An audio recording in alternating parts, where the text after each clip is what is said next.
Saxon Advanced Mathematics, Lesson 110. Let me just say that if you are following me along in real time, I am sorry because I have been neglecting these lessons. I'm going to get them all done before I stop for the summer, but I know my pace has just been crawling along in here. And I'll spare you the explanations and simply say, I'm sorry, hang in there.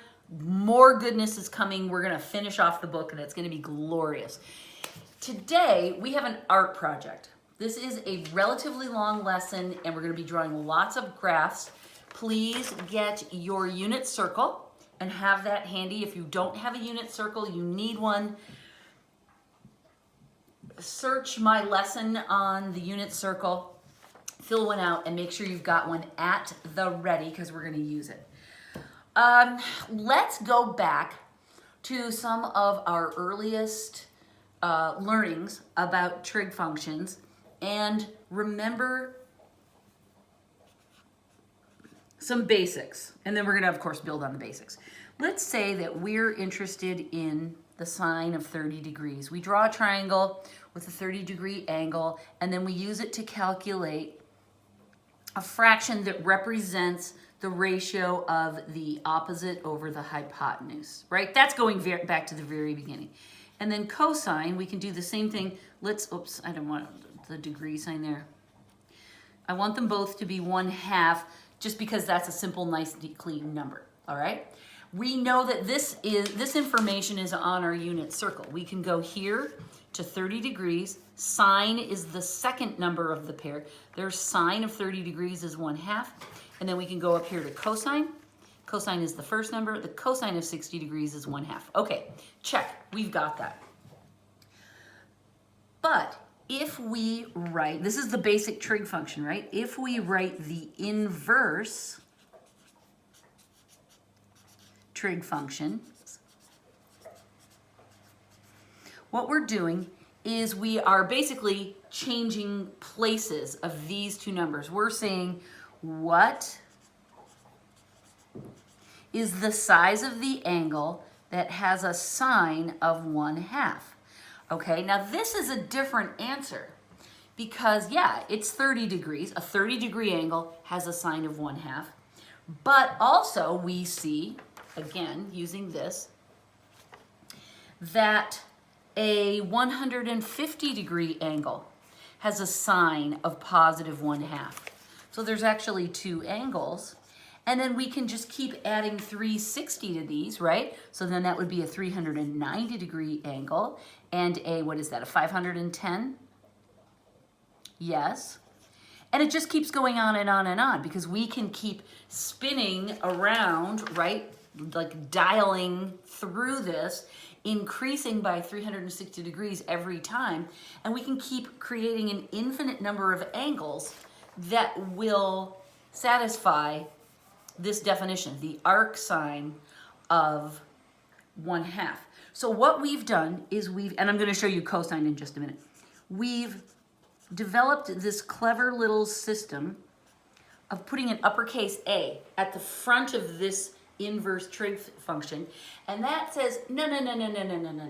It literally says that. We don't want all of these. We only want to capture a certain range. We want to put a limit on the range of possible answers to this problem, and for arc sine, we limit it from minus 90 degrees to positive 90 degrees. Now, why those? It has to do with the shapes of the curve, but for now, I simply want to say that's the convention. That's the way mathematicians have agreed to design the limits on arc sine so that we're not getting this infinite display of numbers. If we write this with radians, it is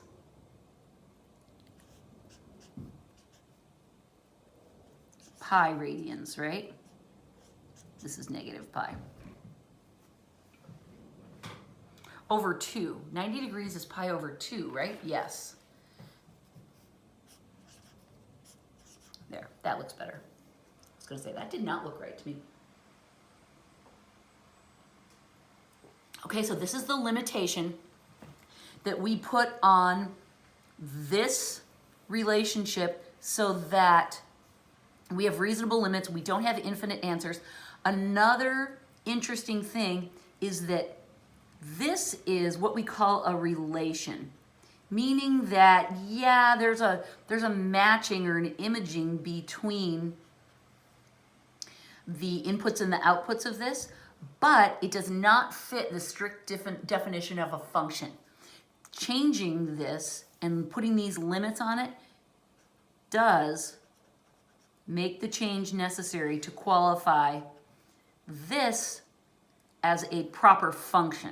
All right, so that's a big deal in that we want to be able to rewrite this relation as a proper function so that we can call it an inverse trig function. You'll see more about that in just a minute.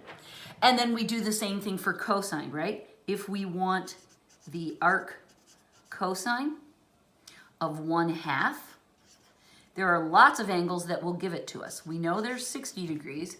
Let's see what else. Where else can we find a cosine of positive 1/2? Here it is, down here at 300 degrees, right? But that's not the end of it. We can keep on going. We just keep adding 360, so it's 420. And then 360 plus this would be 660. And on it goes. This is not a function. It goes on infinitely. This is a relation. That is a problem for us because we don't want infinite answers.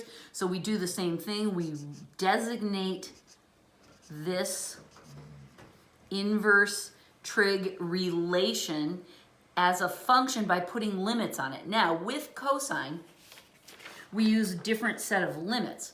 There, we limit it from 0 degrees to positive 180. Okay? And that is the same, if you want to say it in radians,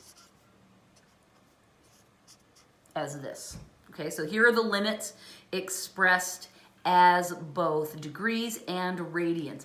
John makes the point of telling us in this lesson that basically what he says is we need to keep leaning toward radians in upper level mathematics and calculus classes. That's what we do. But it's okay if you want to think of both of these. But what's really important that you remember is that these are the limits we use to make sure that our inverse trig functions are proper functions. We're going to refer to them. Because what we're going to be doing is we're going to be graphing these inverse functions and the others, right? Okay, so what else do we need to know to be dangerous? I think we're ready to start looking at these graphs. We're going to be doing a lot of drawing, all right? I'm going to rip this page out because I want to be able to refer to this again and again. Okay, so let's look at just our basic good old friends, sine and cosine. We haven't drawn these in a long time, but I bet you remember. These are going to be our graphs. Let's see. I want to make sure I get a full cycle of 4 points there, and then 2's enough for going backwards. 1, 2, 3, 4. I'm going to be labeling these mostly with radians. I'm going to be filling in what I need to know and kind of leaving out what I don't need to know. So pardon me if I'm not writing down something you're curious about. I'll try not to do that. Okay, sine, we know, comes out of 0. And here's our upper and lower limits, right? This is 1 and this is -1. I'm going to draw the curve and then I'll put in the values. We know it goes up and then down and then back, right? So it makes this shape. This is the important thing, right? It comes out of 0. And then we have to put in we'll put in a couple points on the negative side. Okay, now let's label these points using radians. Okay, this is 0 degrees. This, we know the full thing is 2 pi, right? We know that half of it is pi. That means this is pi over 2, 90 degrees, and this is 3 pi over 2. I know those are squishy. Over here, we have negative pi over 2 and then negative pi. All right? So there's our sine curve. Before we go on, let's just draw our cosine curve. That is +1, -1. We'll draw the curve and then we'll put in the dots. Cosine starts high, right? And then it goes down and comes back up. And then we can do the same thing to it over here. All right, so cosine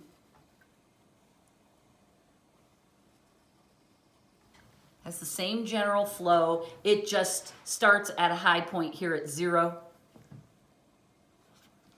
And then it comes down. Sine is at 0 and goes up. Okay, so let's fill in some more points. There's pi over 2. There's pi. There's 3 pi over 2. And there's 2 pi is the full range.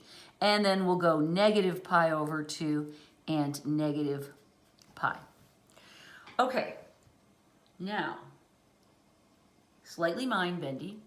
In order to graph the inverse functions, what we do is basically take this and turn it sideways. We're going to take this axis and draw it like so, and we're going to take this little short axis and put it like this. I'm changing the scale slightly just for what's convenient and fits on my page, but we're literally just taking those two axes and giving them a spin. We're going to use these first to graph lowercase arc sine and arc cosine, right? This that we graph next will not be a proper function, and I'll show you why when we get there. All right, so this axis is now this axis. We want to have a -1 and a +1. This axis is now this axis. This is where we put the angle sizes, and I'm going to make sure I have 4 going up, and I'll put 3 going down. 4 going up, and 3 going down, and then a 1 and a -1. I'm going to do the same thing where I will write in the numbers after I draw the curve, but we're going to make sure that our curve matches, right? So sine comes up out of 0, and then it hits its high point at the first quadrant, right? These are the 4 quadrants, just like these are the 4 quadrants. I just haven't numbered them yet.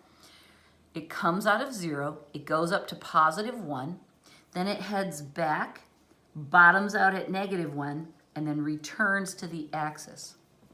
And then I just repeat that pattern going in the opposite direction.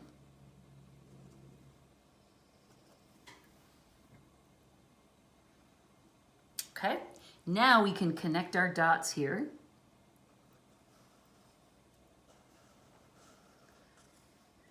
Do you remember how much you enjoy drawing sinusoids? They're just so cute and fun. This one's a little... All right, so there we have the function. No, sorry, relation. It's not a function, and I'll show you why. Do you remember when we learned those vertical line tests way back? I don't know, was that even Algebra 1? For sure in Algebra 2. The rule is that if you can draw a vertical line down and not touch the line other than just once, then you have a function. Well, this fails. Look at that. It just hits all kinds of curves, right? So this, as we've graphed it, is not a function, it's a relation, and that causes us heartache and trauma. So what we're going to do is we're going to reintroduce the limits we designed. Oh, I have to put my numbers on here, but we're going to reintroduce this limit and graph the specific function itself. So let me put my numbers on. This is pi over 2. This is pi. This is 3 pi over 2. And this is 2 pi. Right? Same exact grid. And then we can make it go down into the negatives here. That'll be enough. All right? The limits that we put on sine, we said, were between negative pi over 2 and positive pi over 2.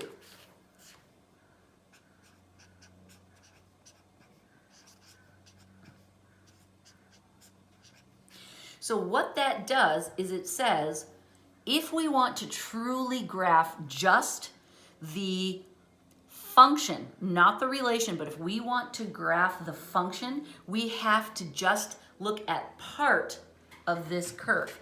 And so what we do is we take the part between negative pi over 2 and positive pi over 2. So I'm going to draw a box around that.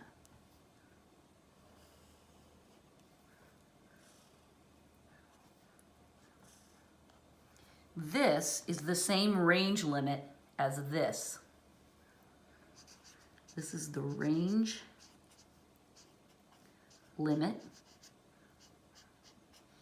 And this is the range limit. And that effectively says that if we want to graph the true arc sine, it's only this portion of the curve. I'm using the same color, but I'm emboldening it. This is the graph of the arc sine function. The whole green thing here, that is the graph of the arc sine relation. But this bolded part is the true function. So if someone asked you to graph the function of arc sine, it would just be that little chunk. Isn't that weird? Weird, but true. Okay, let's do the same thing over here for our little friend cosine. We've drawn the regular one. We've created the graph. Now we need to transfer this to this. Let's see, cosine starts at its highest value. That's positive 1. And then it falls and then climbs back up. And we can always go negative by just repeating that pattern in a mirror image. All right, now we draw. Connecting the dots. Super fun, right? Like so. Okay, this is the arc-cos relation. We know it's not a function because it fails that super cool vertical line test. It's not a function. We want to graph it as a true function, so we need to bring over its range limit. And this is where it might get a little tricky. The range limitation for our cosine is different. Why? Again, it has to do with the pictures and the way the sinusoids develop, but for you, we're not going to worry about the why. We're simply going to respect that mathematicians have set this as the limitation for cosine, this as the limitation for sine. We'll come back to this later as to why they're different, but for now, we just accept that. So our range limit for our cosine is 0 is less than theta is less than pi. We're using the radians version of that, right? So that is our range limit here.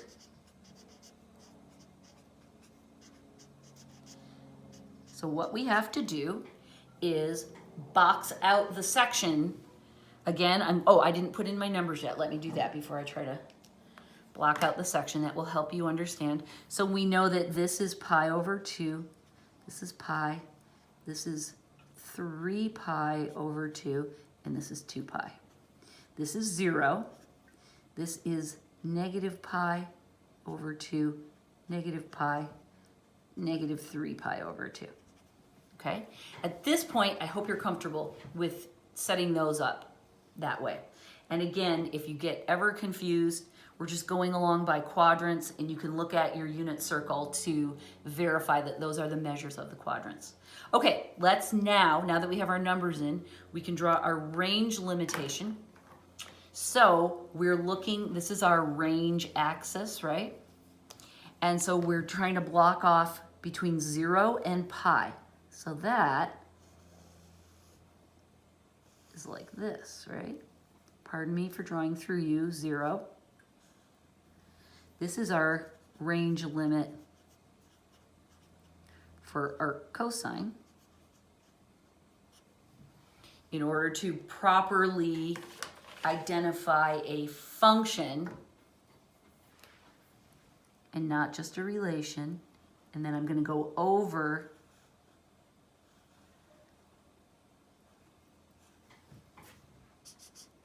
that particular section. I want it to be bolder so you can really see it well. And that is the actual function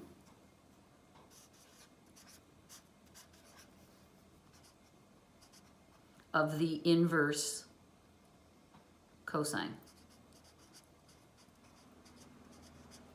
Okay, first we graph the relation, which is simply taking that and turning it. Then we determine our range limit. It's just a matter of memorizing. This one goes with sine, this one goes with cosine. We'll come back to that. And then we use that to limit, right? This one's between negative pi and positive pi over 2. So there are those two values. That's how I determine where to draw those lines. This one's between 0 and pi. So this is 0 and this is pi, okay? Okay, there are the graphs for arcsine and arccosine. Now we're gonna tackle arcsecant and arccosecant. All right, so let's go draw some more pictures. I don't want to draw on the back of that. Marker soaks through, you know what I'm saying?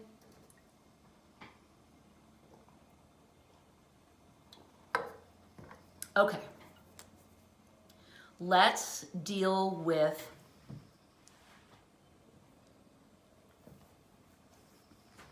a second,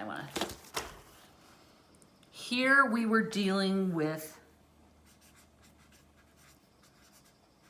this is how we developed arcsine, right, on this side, and this is where we developed arccosine. And we worked all the way down to get the answer. Now what I'm going to do is walk you through the development of arccosecant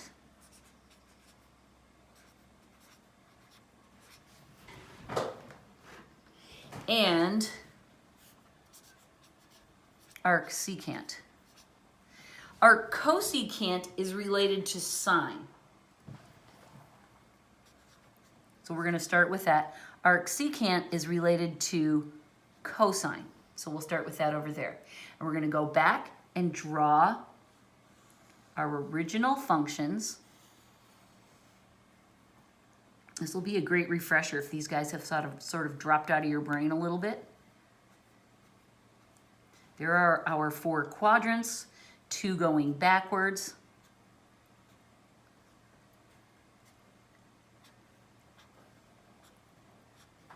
Okay, we draw in our curve. Sine starts at 0.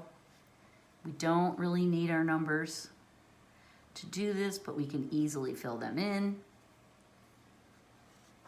Right, there's our cute little sine guy. And now cosine starts at the top. This is the roller coaster, right? Well, technically on a roller coaster, you get in at the bottom and you go up. So they're both roller coasters, let's be honest. 1, 2, 3, 4. This should be a little higher. And then we go down over here, right? Okay, there's cosine and sine. Now, how do we graph cosecant and secant? We're going to add them to these graphs first, and then we'll flip the whole thing. You'll remember that these guys do this weird scooping up thing, right? And they turn our original sinusoid into what I call a ghost function, right? It kind of lives in between. And we have these weird cutoffs in between our cute little curves that designate undefined values, right? The undefined dotted lines live at very specific places on the line, and we'll identify those. Oh, let's identify them now. Pi over 2, this is pi. This is 2 pi. This is 0. And then if we do one more dotted line down here, that would be negative pi. All right. That's where our dotted lines are. We could fill in the blanks if we wanted. Secant is another function, just like that one. I'm going to draw in my dotted lines at the places between the secant functions. Remember this? We did this lesson. It's been a while. It has been a minute, hasn't it? Okay, and then it goes up again over here. We can draw another one.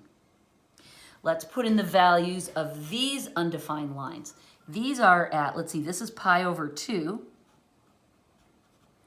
And then this would be 3 pi over 2. And this would be negative pi over 2.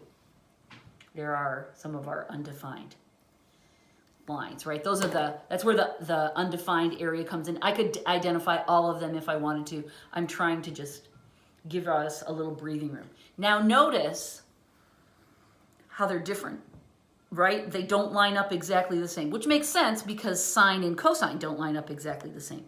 So cosecant and secant are driven by the curves that they are kind of jumping off, right? So now what we're going to do is we're going to take this whole thing and turn these and draw these sideways. I warned you there would be a lot of drawing, didn't I? When we draw cosecant and secant, we have to remember that we need a fair amount of space beyond the -1 and the 1, which is here. This is the 1 and this is the -1. This is the 1 and this is the -1.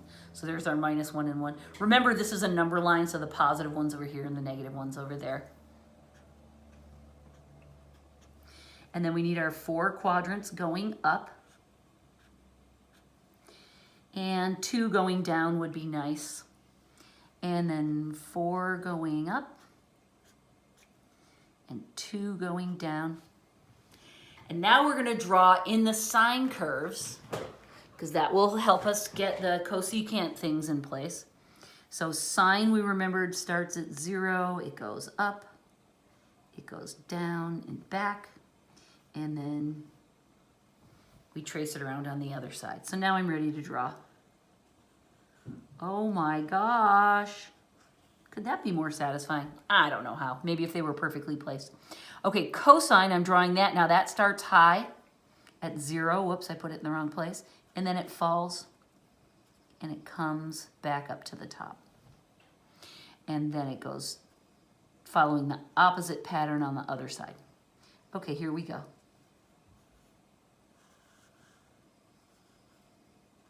Beautiful. Okay, there are our 2 curves. Again, this is sine and this is cosine. Now I'm going to draw the cosecant and the secant pieces in blue, just like we did up here, right? So cosecant, oh yeah, cosecant has its dotted lines at 0 and pi and 2 pi. So I'm going to put one in here. Kind of hard to see. I'll put it slightly above. And there's pi over 2, so there's full on pi. and then the top one's up here. So those are our dotted lines, and now I can use that to draw the weird secant things. And this one will be over here. Okay, so I've successfully transferred this graph down here. I've turned it on its side. All right, I'll do the same thing here. My undefined lines are at positive pi over 2, which is the first quadrant. They're at negative pi over 2. And they're at 3 pi over 2. That's 1, 2, 3 here.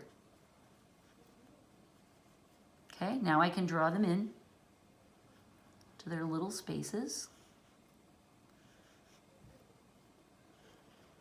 like so. Beautiful.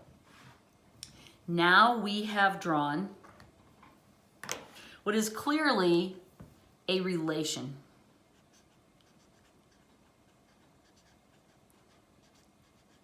Because it's sure not a function, because look at all the places where I can draw a vertical line and it fails the test. So once again, we say, all right, how can we limit the, oh, you know what?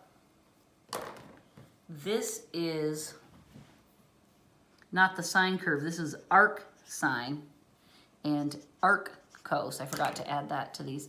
And so this is arc cosecant and arc secant. All right, I need to have that. When I twist the graph, I need to add that because I'm graphing the inverse, right? I'm not graphing the original anymore. Okay, so now what we need are our limits again. Cosecant, let me just slide this up. Cosecant is friends with sine, so its limits are going to be the same limits. Okay, so I'm going to say the range limit,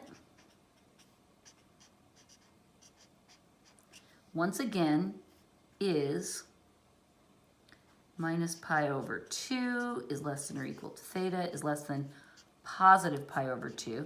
And I might as well just do my other one as long as I'm here. The range limit for arc secant is going to be the same as arc cosine because they're buddies. So it's going to be this one. 0 is less than or equal to theta is less than or equal to pi. All right? So again, we know that the range limits for these inverse functions are going to be the same as their friends. We now go and draw our pictures to transfer this range limit up to the diagram. This one, I'm going to add a few numbers here. This is negative pi over 2 because it's one quadrant down. This is positive pi over 2. Those are the numbers I need to draw my range limit, right? Okay. And then I'll draw my box next. So I need my box to go from here at negative pi over 2 to here, positive pi over 2. There's our range limit transferred to the graph. Notice it's the very same limitation. We go to the range axis, we find negative pi over 2 and positive pi over 2, and we just box that off. And what that means is that the actual graph of the function of arc cosecant, again, we are limiting it so it is now a true function. And it is, ready? It's really weird looking. It's this piece, and it's this piece. It's the two blue cosecant pieces that actually fit inside the box. I'm going to put arrows on those just so they jump out at you a little bit more. Technically, they all would have arrows, but it just helps you see what you're looking at. Okay, so these two bold blue curves are the function of our cosecant. I know, that's a lot, isn't it? All right, and then we'll derive arc secant over here in the same way. We see our range limit, so we go here on our graph. We're gonna need to know where 0 and pi are. Well, this is 0. This is pi over 2, so this is pi, right? And then it goes all the way up to 2 pi. So we want to take this section, this red box is our range limit. Notice I'm using the same color, and that's because I want you to connect the range limit as expressed this way to the range limit as expressed this way. This is the same information expressed in 2 different formats. And now we go back and we highlight the section of our arc secant curves that fall within that box, and they will define the true function, not just the relation. So we're taking this bit, and again, there's my arrowhead just to help you see it. Technically, they all would have arrows on them, and we want this part.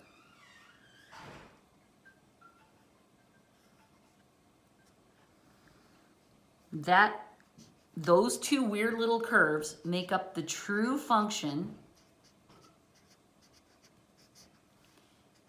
And I'm just writing bold there so you remember that it's just the bolded part. Now I need to just stop and make sure I'm doing this right. Yes, yes, yes. I'm just looking at I'll show you what I do to prepare for a lesson. And this is a lesson I don't teach very often, so I really have to go back and work it through. So what I did, this is my sketch. It's messier, you can see, but what I do is I figure out how to use colors effectively so that you can see, like here I wasn't using the range limits in a different color, and I think it's really important that you see that. I was figuring out how to show you that bolder. This was the way John shows the range limits with just a bracket. I don't think that's effective, so I decided, no, I want to draw a whole box. So this is how I work through the examples and the information in the lesson and decide how I want to teach it to you. And these are good examples of how I change it up. John did not go through this process either. He just kind of leaped in to the blue without reminding you of how we draw the green. I like to go back and reconnect the dots to older lessons as much as possible because, hey, I know you forget. We all forget, and teenage brains in particular are so busy growing and absorbing information about the world that you aren't going to remember better than you will at other ages of life. It's just challenging. So anyway, that's how I go about. So I'm just comparing my notes to make sure that I have the right curves. These I compared to the book to make sure I was right. Okay, so now we have developed,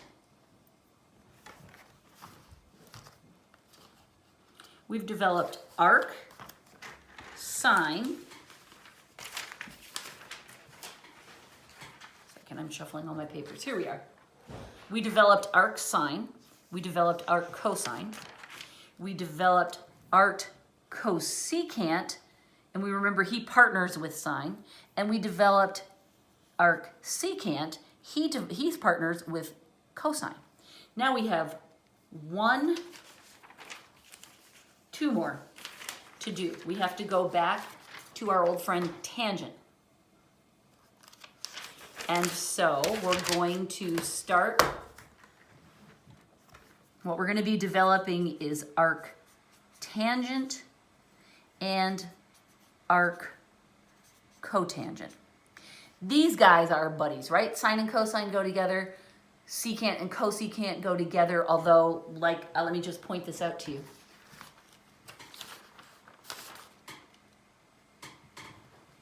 If I can find the right piece of paper. I switched the order. Here we go. No. Oh, here it is. Sorry, I'm shuffling madly.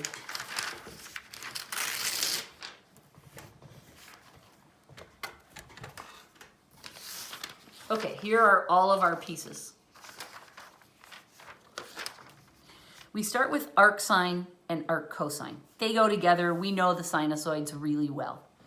We then go to arc secant and cosecant. Notice that I changed the order on those. The reason why, it would make sense if we did secant and then cosecant because we're doing sine and cosine, tangent and cotangent, right? The co is the second one.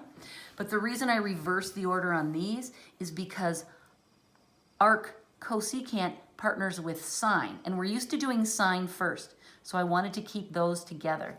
And then over here, arc secant partners with cosine, and I wanted to keep cosine in the second column because those two go together. Now we're going back to tangent and cotangent ordered this way.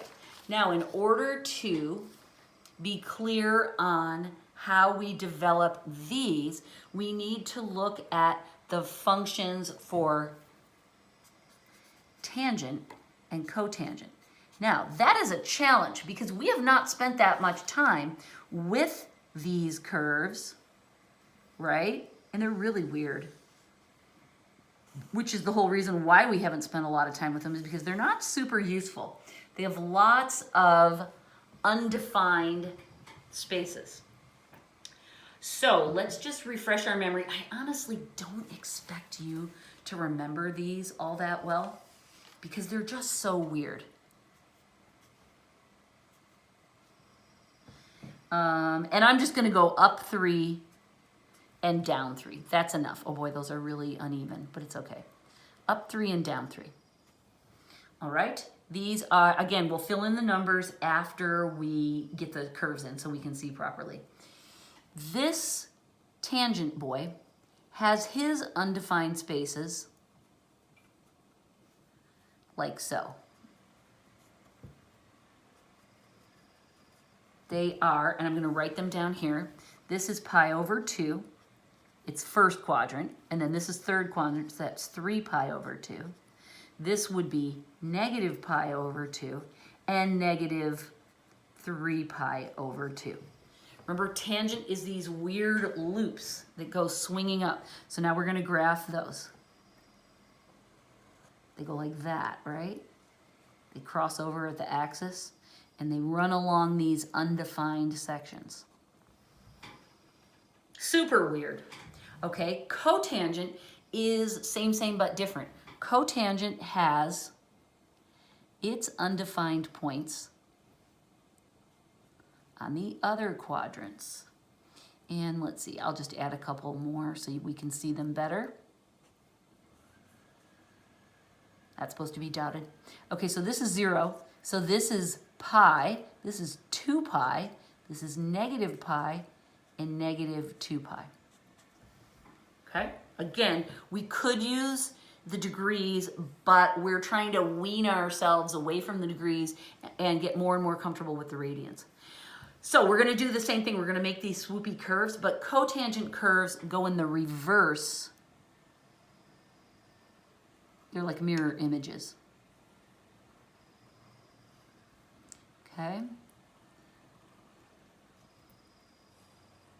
So now we have drawn tangent curves and cotangent curves. Frump, frump, frump, frump. Okay, those are functions, because if you try to vertical line test that, you're not going to hit more than one at a time, right? These undefined places keep them from overlapping. So that's cool. So now what we're going to do is take it and turn it to do arctan and arccotangent, and we'll see if they follow the pattern and actually turn into relations. So we're turning our axes.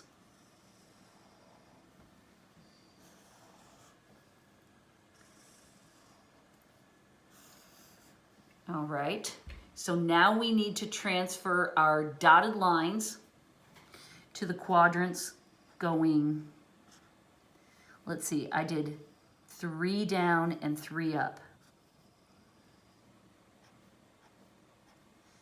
And we don't really even need any markings on this one. Our dotted lines are at -3/2, which would be here, and at minus pi over 2, which would be here. I just think of them, this is first quadrant and this is third quadrant. Another one at positive first quadrant, which is right here, and then positive third quadrant. All right, and now our curves go from, let's see, we've turned them like this. Is that right? I'm trying to make sure I'm drawing these curves in the right way.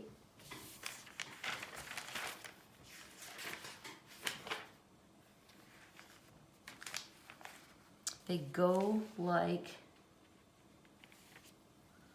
this.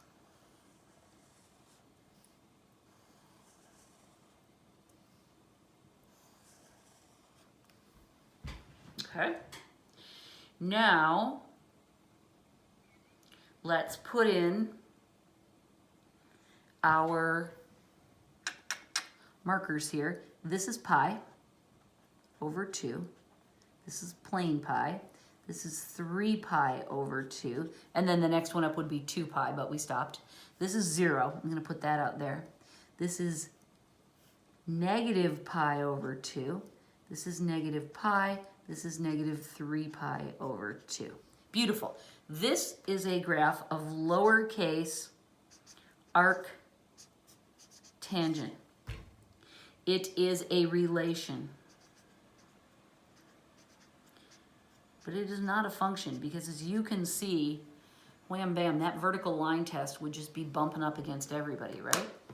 So we need to know what our range limit is. And tangent follows the same range limit pattern as arc sine, okay? We want to use the pi over 2 pattern. So our range limit, again, I'm using red to define our limit. This is what's going to take us from a relation to a function, is minus pi over 2 up to positive pi over 2. Okay? So tangent goes with sine and follows that same range limit pattern. So now we're going to go to these two values. Here's our negative pi over 2 right here, and here's our positive. Notice it's running right along one of our undefined values. That makes sense because what it does then, I'm going to remind you here, this is a picture of the same range limit that we've written down here. And so the actual function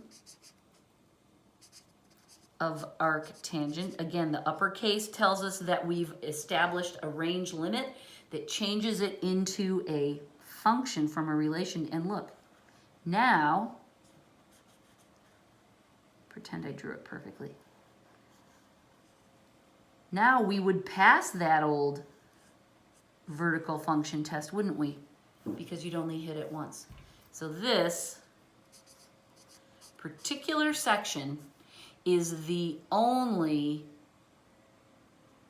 part of the curve when we define arctangent with the range limit.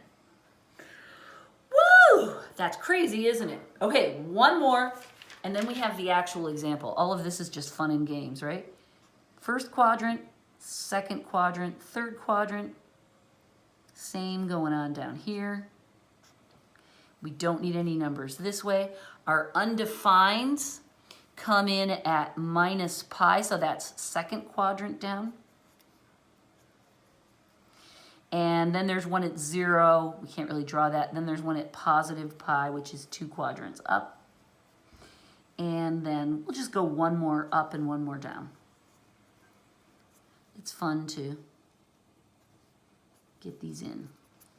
Okay, then this curve goes like this.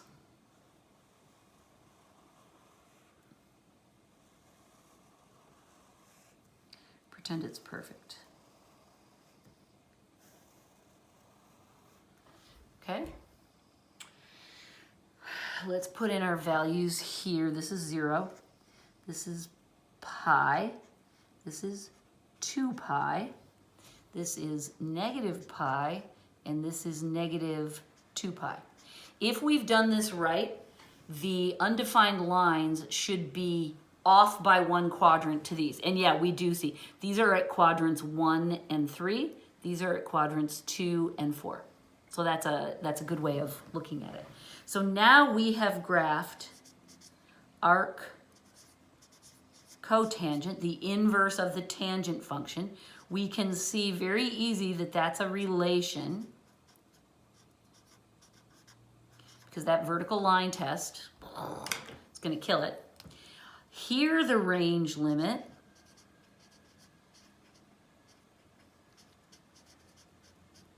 will not match to arc tangent. For arc cotangent, we use the same limit as cosine. So tangent goes with sine, cotangent goes with cosine. That kind of makes sense, doesn't it? And so it's equal to 0 and 2 pi, right? We don't want to use 180 if we can help it. So now we go to our chart and we're going to draw our box at these two values. So it's going to be at 0 and at, oh, I'm sorry. That was wrong. It's just 1 pi, isn't it? It's just 1 pi. Get that 2 out of there. I was going to say, that's a really big box. We don't want that. Just at a single pi. And again, we see, okay, that range limit matches to the undefined lines. That makes sense. That means we're capturing one curve perfectly. And that means that this curve that's inside the box is the actual arc of cotangent function. Oh, I didn't put arrows on these. Let me do that. It just helps them jump out a little bit. Like I said, all these curves technically have arrows. Does John put them on? John does not. It's too messy for the most part, but I like it because it helps you see it. So this is the arc cotangent. It's the inverse function, right? By imposing those range limits, we change this from a relation to just a function. We're showing that actual function in just the bold.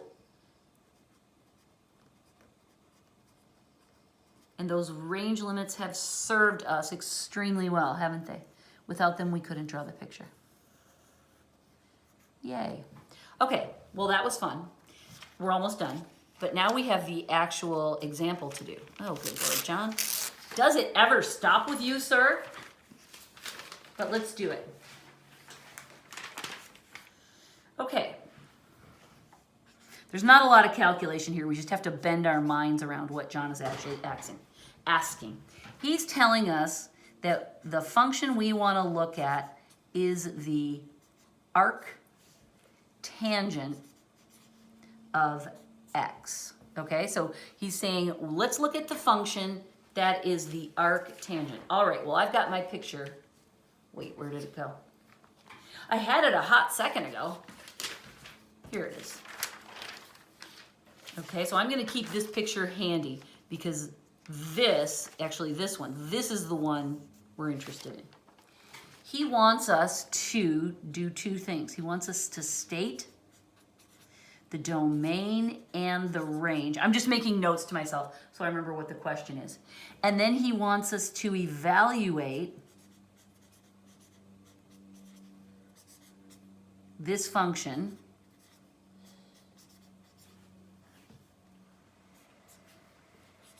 and he says evaluate it at -1, 0, and +1. Okay, well, let's figure out what that means later. Okay, here's our picture. Not this one, right? So first of all, we're supposed to choose values for the domain and the range. Okay, when I look at this picture, and I know this is the domain axis, and this is the range axis, right? So when I'm defining domain, I look to see how is this curve behaving with regard to this axis. And I can see, well, it's going infinitely that way and infinitely that way. So I can say that the domain of,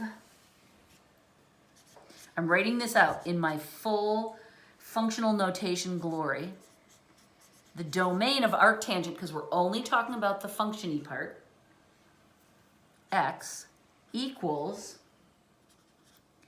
x is an element of the real numbers.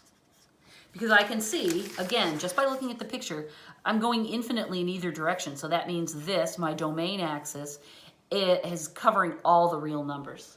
I'm not on the complex number system, right? We're not dealing about complex numbers. So I'm leaving them out of the picture. But all real numbers are game. Okay, range, oh, this is trickier, right? Because I know that in order for my inverse trig function to be a proper function, I must have put range limits on it.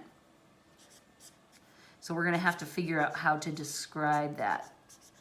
Whoops, tangent x. The range of this equals, now I know I can put this, x is an element of the real numbers such that, now here comes my limit. Again, remember, this is the range axis. So what are my limits? Oh, it has to be between positive pi over 2 and minus pi over 2. So all I have to do is write that.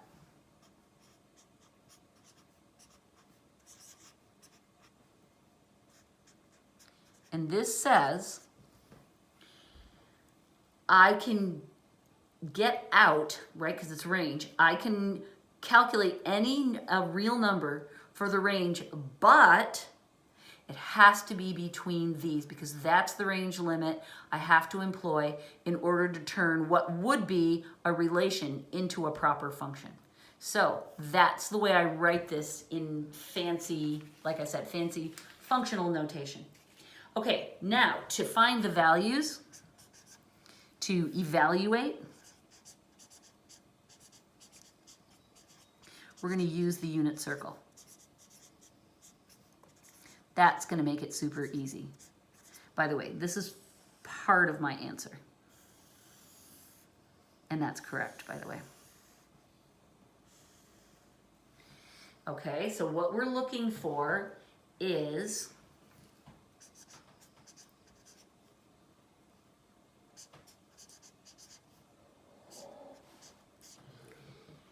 this. If the inverse tangent is -1, then that means we're looking for angles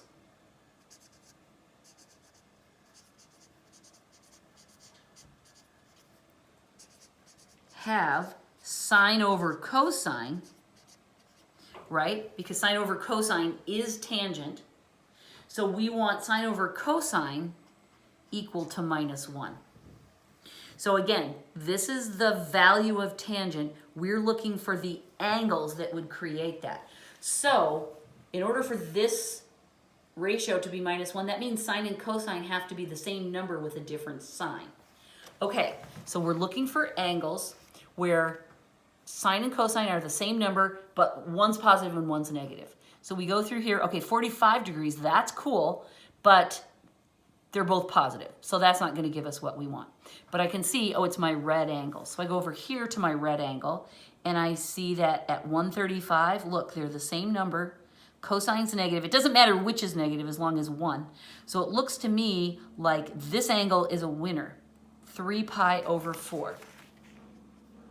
So I'm gonna write that down as one of my angles. Now let's check the other red angles. This one, they're both negative. So when I create a fraction out of those, it's going to turn out positive. That doesn't give me what I want. Here's the fourth one. This is the one I want because look, same number, different signs, 7 pi over 4.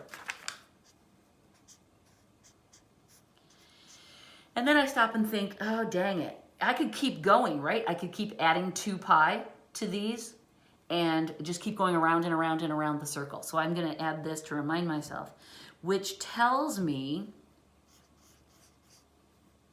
this is the question. This is me rethinking how this question sounds in my brain. These are the different angles I've come up with that are going to create a tangent of -1. But I can't let them keep spinning because then it won't be a function. And this tells me I need to have a function. So I need to remember, what are my limits? I'm not using red. But I have to remind myself, what are my limits for tangent? And I see right here, let's see, tangent goes with sine. So it's -pi/2 is less than or equal to theta is less than or equal to pi/2. So which of these angles, if either, qualify for this? An easier way for me to think about this, here's positive pi/2, here's negative pi/2 on our unit circle. That means I can only choose solutions on this side. That's another way to look at this. I think that's easier. That tells me that 7pi/4 works, but 3pi/4 does not. So he does not get to be part of my friends, and this is the only value that satisfies the range limits. So that, that is the right answer. Grace has come to her boiling point in listening to me talk about these crazy functions, and maybe you have too. All right, so when we evaluate these, we use our unit circle to come up with ideas, but then we have to use our range limits to cross out the ones that don't apply. So we have to do this 2 more times.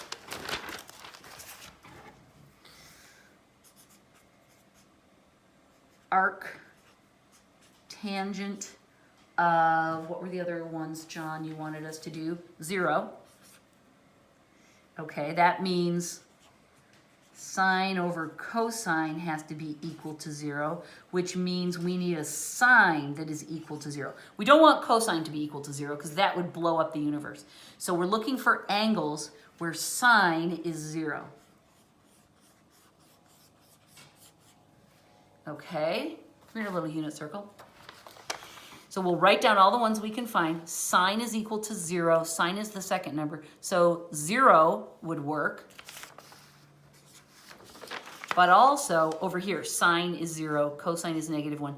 This would work as well. This is pi. Okay, so there's our list. We remind ourselves, oh dang, these could go on forever, these crazy angles. We don't want them to.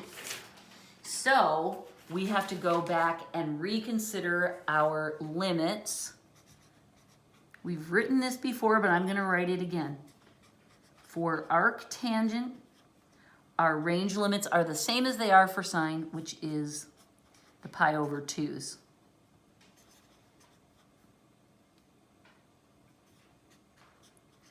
And again, I find it much easier when I'm evaluating these choices against the range limits. I think it's easier to look at this. Here's positive pi/2. This is negative pi/2 is another way of looking at it.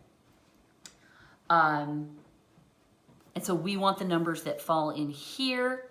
And in our case, that would be the 0. And we see that the pi value is outside of our range limits. So this is the one we want. That's correct. Oh, I think there was one thing I wanted to say about this one. Yes, John, for this one, John writes this as -pi/4 as the correct answer. Is that the same as ours? Yes, he's just measuring it as a negative angle. But we can see that if we measured -7/4 this way, it would be, because 7/8, we need 8 pi/4 in order to equal 2 pi, right? 8/4. So if we subtract 1 pi from that, 8 pi minus 1 pi equals 7 pi. That's how John got the minus pi. He's just measuring it as a negative angle. Ours is the same. Positive and negative angles are just style differences. Doesn't make any difference. Hang on. Grace.